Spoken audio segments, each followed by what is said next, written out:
Introduction. Teacher, here are sweets for the new car we just bought.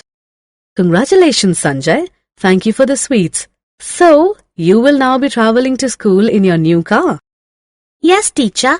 My father will drop me to school every morning in the new car and then I will take the school bus home. Very good, Sanjay.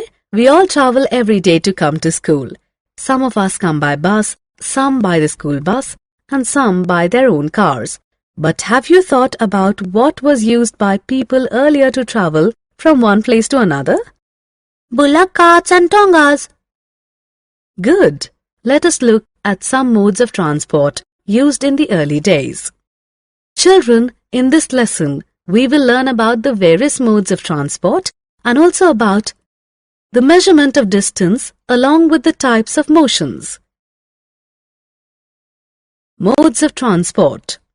Have you wondered how people traveled in the earlier days? In the early days, people have always used animals to travel from one place to another. For example, bullock cart, horse cart, etc.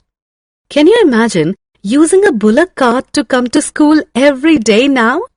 Nowadays, we have progressed and we have learnt we can use fuel and natural resources to create better modes of transport. As you can see, hence we now have cars, buses, roads, railways, motorbikes, aeroplanes, ships, etc. to travel.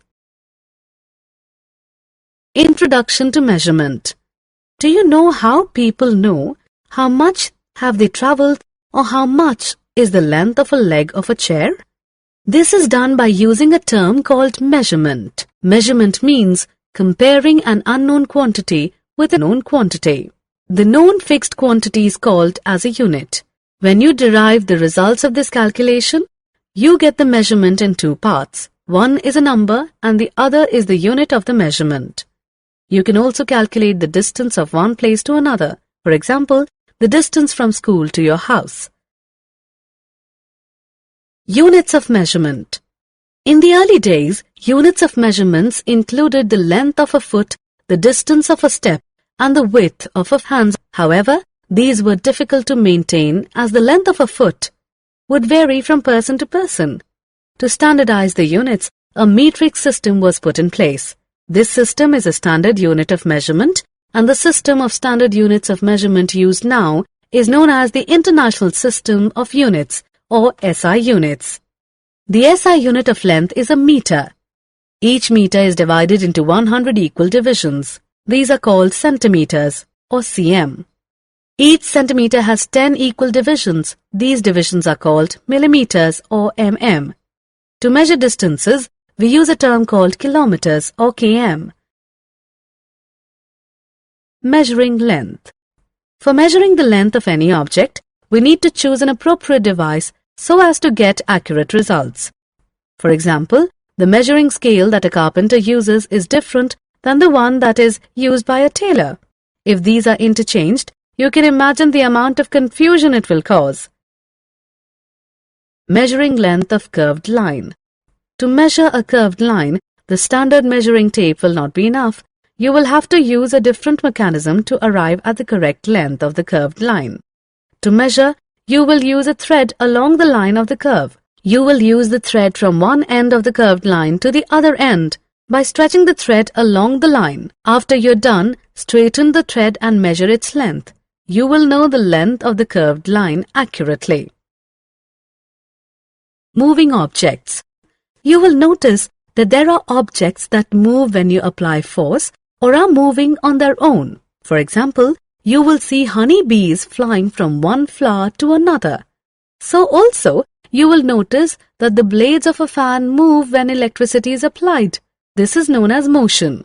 It is defined as a change in the position of an object with time. Types of motions. As you know, motion is the change in position of an object with time. The change in its position can be determined through distance measurements. Let us look at the types of motions. Rectilinear motion. It is the type of motion in which objects move along a straight line. For example, march. March past of soldiers in a parade. Circular motion. It is the motion of an object that keeps a constant distance from a point. For example, hands of a clock. Periodic motion. It is the type of motion in which the object repeats its motion after some time. For example, motion of a child on a swing. Summary. Let us summarize what we have learnt. The modern modes of transport used. Measurement means comparing an unknown quantity with a known quantity. The known fixed quantity is called as a unit. In the early days, units of measurements included the length of a foot, the width of a hand, and the distance of a step. The system of standard units of measurement used now is known as the International System of Units, or SI units. For measuring the length of any object, we need to choose an appropriate device so as to get accurate results. Motion is defined as a change in the position of an object with time. There are three types of motions: rectilinear, periodic, and circular.